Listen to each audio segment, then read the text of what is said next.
Gatao adalah sebutan untuk suatu kelompok yang terdiri dari beberapa orang yang berada di bawah naungan Triad, suatu organisasi bawah tanah yang terintegrasi dan tersebar di seluruh dunia. Mereka adalah orang-orang dengan prinsip teguh yang penuh semangat dalam melindungi hak dan kepentingan masyarakat lokal dari ancaman orang luar. Seiring berjalannya waktu, pengikut mereka semakin banyak sehingga mereka pun semakin disegani dan menjadi pemimpin masyarakat lokal. Dan today, kita akan merangkum sebuah film yang terinspirasi dari kisah nyata yang berjudul Gatao 2, Rise of the King. Film ini bercerita tentang kehidupan para gangster di Cina, bagaimana mereka bekerja dalam sebuah organisasi, bagaimana kesetiaan mereka terhadap para anggota mereka yang lain. Well, langsung aja kita jump ke ceritanya.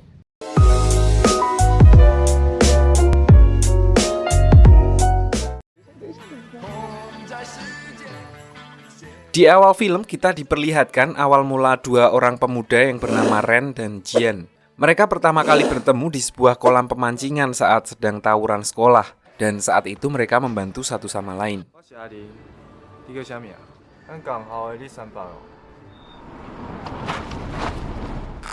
tahun kemudian, scene berpindah di mana Ren sudah menjadi ketua geng yang bernama Benteng Utara, dan diperlihatkan Ren yang sedang menemui ketua geng dari Kota Utara, sama-sama Utara, dengan maksud untuk menyuruh ketua geng Kota Utara berhenti dari jabatannya agar Ren dapat menguasai Kota Utara. Tanpa tedeng aling-aling, Ren menembaki orang itu, namun sebelum sempat menghabisinya, Ren ditelepon oleh Presiden Gui, atasannya yang juga seorang petinggi Triad atau gangster di Cina, agar menghentikan tindakannya karena dia menganggap ayah orang itu sudah seperti keluarga baginya.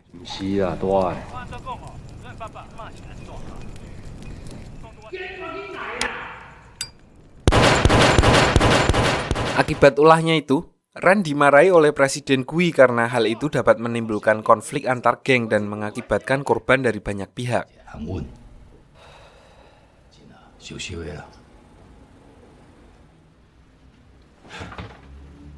Beberapa hari kemudian, ketika sedang berjudi dengan anak buahnya, Ren ditelepon oleh Jian yang merupakan sahabat lamanya.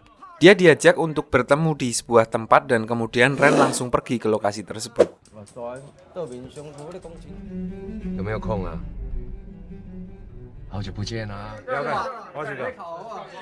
Setelah mereka bertemu, di sini Jian menyinggung tentang kegagalan Ren merebut Kota Utara. Namun Ren tidak mau membahasnya dan mencoba mengalihkan pembicaraan. Kemudian secara tiba-tiba, Jian menembakkan pistolnya ke udara.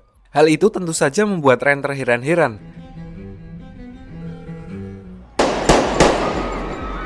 Ternyata Jian sengaja melakukan hal tersebut agar dapat bertemu dengan seseorang di penjara. Sebelum mereka berpisah, Ren memberikan sebuah domino berangka 7 untuk keberuntungannya. Dan polisi di sekitar yang mendengar suara tembakan tersebut langsung menangkap Jian. 3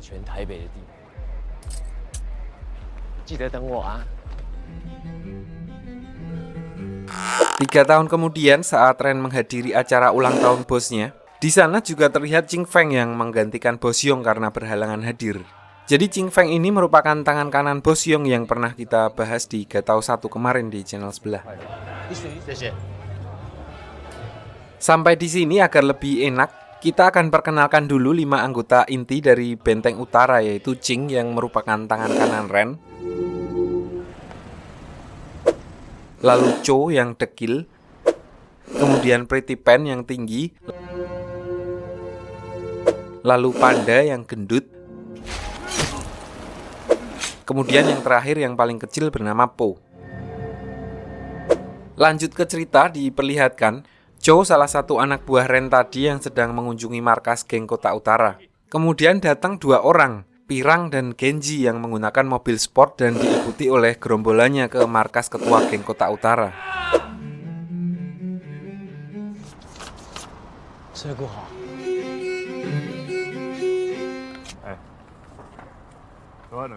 Kedatangan mereka adalah untuk menanyakan kenapa si ketua geng Kota Utara tidak pernah menanggapi ajakan bos mereka untuk bertemu. Namun ketua geng Kota Utara malah mengolok-olok mereka sehingga tanpa basa-basi lagi, mereka langsung mengkampak tangan ketua geng Kota Utara yang menyebabkan beberapa jarinya putus.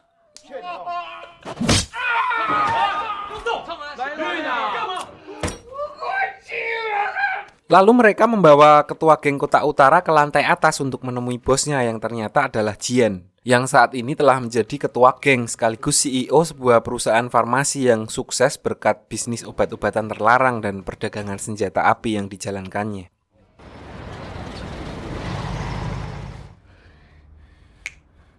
Di sini Jian mengajak ketua geng Kota Utara untuk bekerja sama dengan memberikan sejumlah uang. Namun ketua geng Kota Utara menolaknya mentah-mentah. Di sini Jian menelpon Ren untuk memberitahu bahwa dirinya telah mengambil alih Kota Utara yang 3 tahun lalu gagal diambil alih oleh Ren. Lalu Jian menyuruh rekannya untuk menghabisi ketua geng Kota Utara dengan melemparkannya dari atas gedung dan memberikan uang tadi kepada anak buah ketua geng Kota Utara sebagai simbol bahwa Kota Utara kini telah berada di bawah kendali Jian.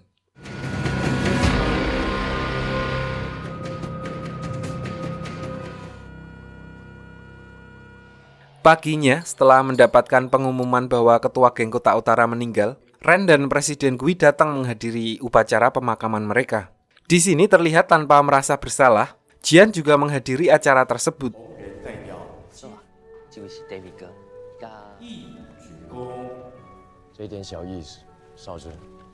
Dan setelah upacara pemakaman itu, Jian menemui Ren untuk menunjukkan keberhasilannya selama ini. Lalu dia membawa Ren untuk melihat bisnis senjata api dan obat terlarang miliknya.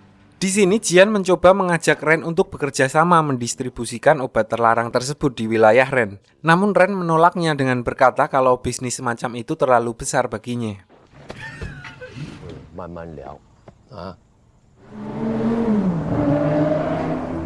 Lalu scene berpindah ke keluarga besar Benteng Utara di mana orang-orang sedang berkumpul. Namun Cho tidak terlihat hadir di sana. Ternyata tanpa sepengetahuan yang lain, karena iri melihat kesuksesan Genji dan si Pirang, Cho menemui Jian diam-diam dengan maksud untuk mendistribusikan dagangan mereka lewat jalur belakang. Namun setelah menjawab pertanyaan dari Jian, tiba-tiba si Pirang memukul kepala Cho dari belakang dan menghajarnya hingga babak belur.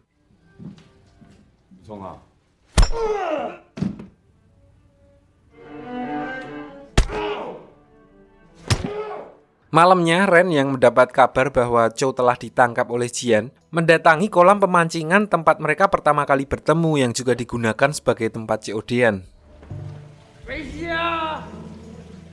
Di sini dengan nada menyindir, Jian menjelaskan bahwa dia melakukan hal ini untuk memberi pelajaran kepada Cho karena telah diam-diam ingin berbisnis dengannya, yang itu berarti sama saja dengan mengkhianati bosnya sendiri yaitu Ren.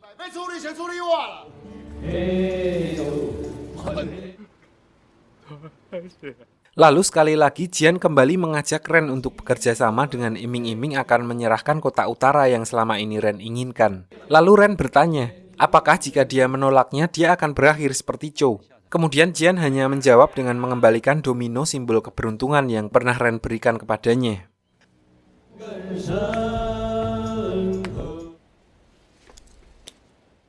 Di tengah perbincangan mereka, tiba-tiba Jian mendapat telepon dari seseorang yang kemudian dia pergi meninggalkan tempat tersebut. Dan ketika rombongan Ren akan meninggalkan tempat itu, salah seorang anak buah Jian memprovokasi mereka sehingga terjadi perkelahian.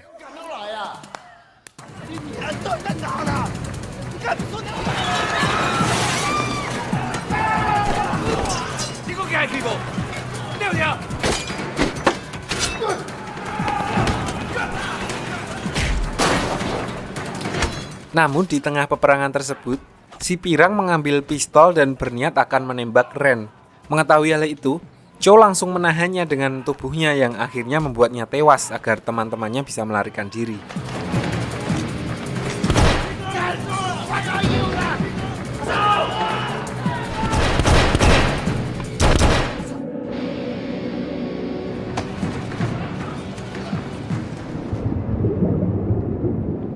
Sesampainya di Benteng Utara, mereka yang sudah muak dengan kelakuan Jian dan anak buahnya berniat untuk membalas dendam. Namun tiba-tiba Ren mendapat telepon dari Presiden Gui yang lagi-lagi menyuruh Ren untuk mengurungkan niatnya untuk balas dendam.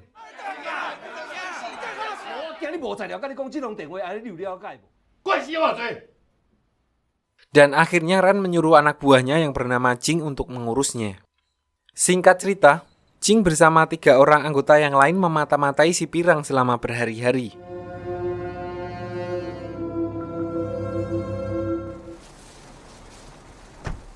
Hingga pada akhirnya mereka mendapati si Pirang keluar dari sebuah klub malam. Nggak pakai tedeng aling-aling, mereka langsung menyergapnya dan si Pirang yang mengambil pistol dan akan menembak mereka berhasil dicegah oleh Ching dengan membacok tangan si Pirang hingga terputus dan kemudian Panda menusuknya berkali-kali hingga tewas di tempat.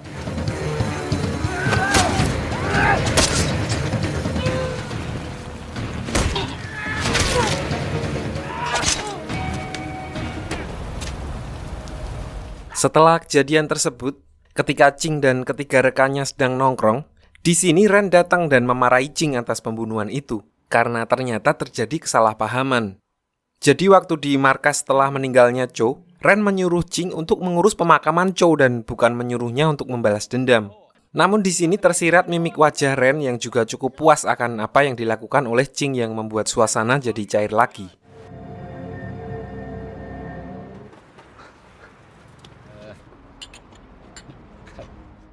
Namun, kematian si Pirang itu juga membuat konflik antara dua kubu semakin memanas, di mana Jian memanfaatkan kota utara untuk saling serang dengan benteng utara.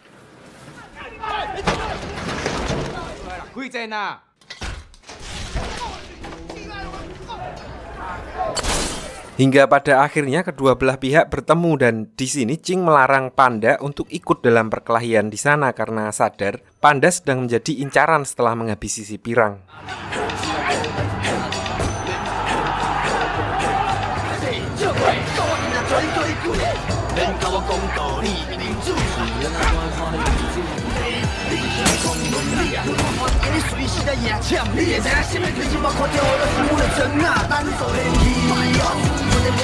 So tidak lama setelah itu, perkelahian mereka pun berakhir di kantor polisi. Sementara itu, Panda yang ternyata telah tertangkap oleh Genji, tak hanya dipukuli, Genji juga membakarnya hidup-hidup. Dan keesokan harinya mereka membuang jasad Panda di depan markas dalam keadaan dicor di dalam sebuah tong sehingga membuat heboh warga sekitar.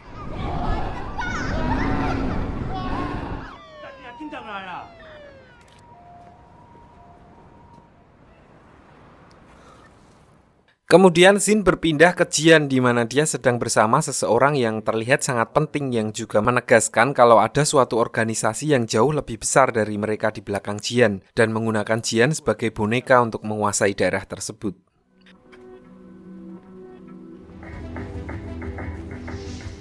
Di sisi lain, Ren dan anak buahnya yang terlihat sedang berdoa kepada para dewa perang agar membantu mereka dalam melakukan balas dendam untuk teman-temannya. Kemudian entah adat istiadat atau gimana, mereka membuat undian untuk memilih salah satu orang dari mereka yang akan berangkat untuk melakukan balas dendam tersebut. Dan akhirnya Po yang terpilih.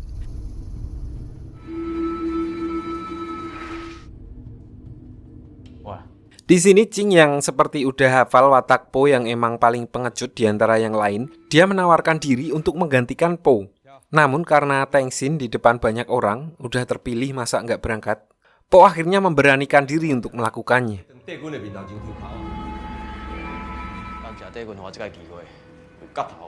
Singkat cerita, saat hari H, Po diantar oleh Pretty Pen dalam melaksanakan tugasnya untuk menghabisi Jian. Sesampainya di TKP, Po masuk ke sebuah restoran dan Pretty Pen menunggu di luar.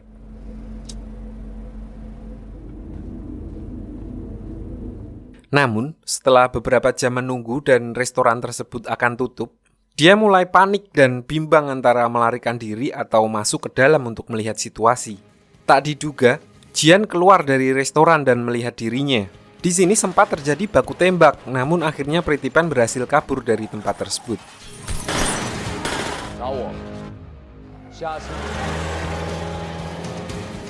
Meskipun begitu, untuk menghilangkan jejak, Pretty Pen disuruh untuk segera meninggalkan kota untuk beberapa tahun sampai situasi menjadi kembali kondusif.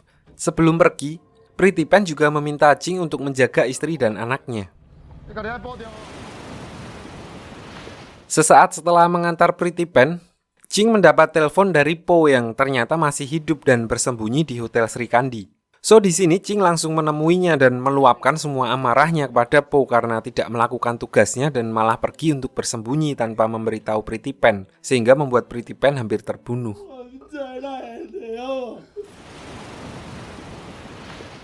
Rencana pembunuhan tersebut juga sampai ke telinga Presiden Gui. Lalu dia mengadakan rapat yang dihadiri oleh Jian dan bos-bos dari gangster di berbagai wilayah untuk menyelesaikan masalah ini secara musyawarah.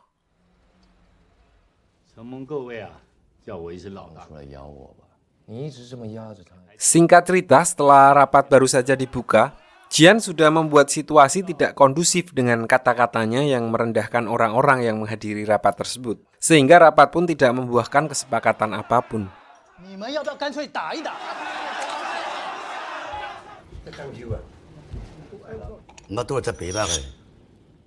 Selepas rapat tersebut, ketika Presiden Gui dalam perjalanan pulang bersama Qing, dia menceritakan sedikit awal mula Gatao di awal video tadi.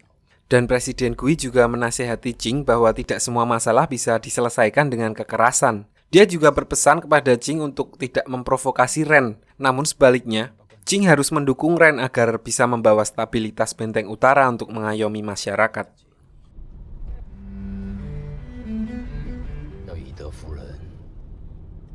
Namun diperlihatkan Qing yang masih dipenuhi emosi dan dia menilai kalau Presiden Gui selama ini hanya menghambat Benteng Utara untuk membalaskan dendam saudara-saudaranya.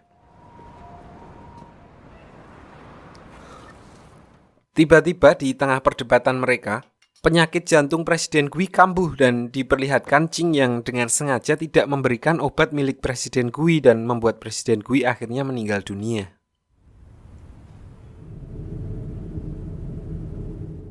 Di sisi lain, Pretty Pen yang merasa frustasi karena tidak menemukan kebahagiaan bersama kelompok barunya setelah pergi dari Benteng Utara. Di sini entah ada angin dari mana, tiba-tiba dia memutuskan untuk bunuh diri dan hal itu membuat Ren semakin tertekan.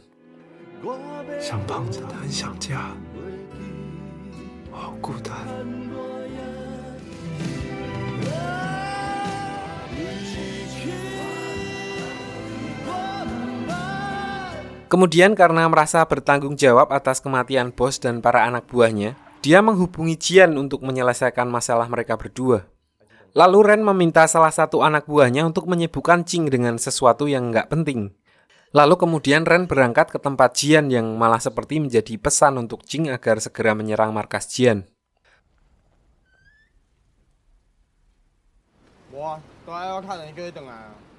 Sesampainya di tempat Jian, Ren malah diajak makan malam dan Jian mengatakan bahwa dia sebenarnya iri kepada Ren karena Ren bisa mendapatkan teman-teman yang bisa dipercaya layaknya keluarga. Namun di tengah pembicaraan mereka, dia ditodong oleh salah satu anak buah Jian tanpa perintah darinya. Dan itu membuat Jian emosi. Namun di sini Genji mengatakan bahwa sudah waktunya mereka mengambil alih. Yang maksudnya berarti waktu Jian di sana sudah habis dan mulai sekarang yang menjalankan operasi adalah organisasi besar di belakang Jian. Hal ini dibuktikan dengan kedatangan orang misterius yang pernah menemui Jian beberapa waktu yang lalu. Karena meskipun Jian berhasil menguasai sebagian besar wilayah dan mengembangkan bisnisnya, namun mereka menilai cara yang dilakukan Jian terlalu radikal, sedangkan yang diinginkan bos mereka adalah stabilitas. Kemudian di sini karena merasa tidak diperlukan lagi, mereka akhirnya menghapus Jian dari keberadaannya di dunia. Waduh, kata-katanya.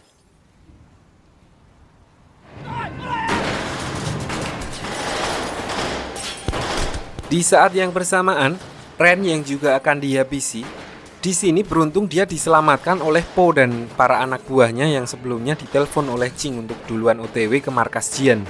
Dan tak lama kemudian, Qing juga sampai di sana untuk membantu mereka, hingga akhirnya mereka bisa menghabisi semua musuhnya.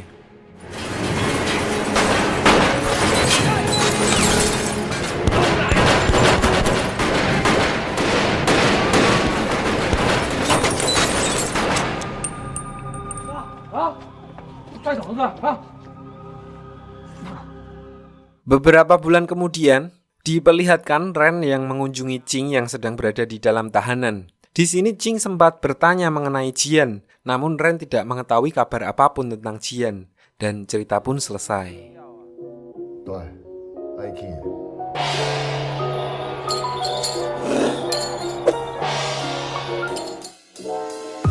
Di sini saya agak bingung ya apakah Gatao 2 dan Gatao 1 itu berkelanjutan atau gimana timelinenya.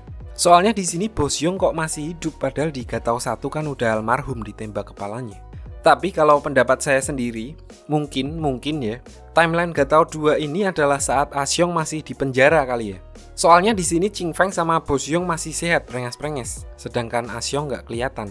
So, pesan yang dapat kita ambil dari film ini adalah jangan suka memaksa temen ya. Kalau nggak mau ya udah, daripada dipaksa udah ada contohnya kan nanti bisa meninggal. Well, thank you yang udah nonton videonya. Salam buat keluarga di rumah. Pacifista, signing out.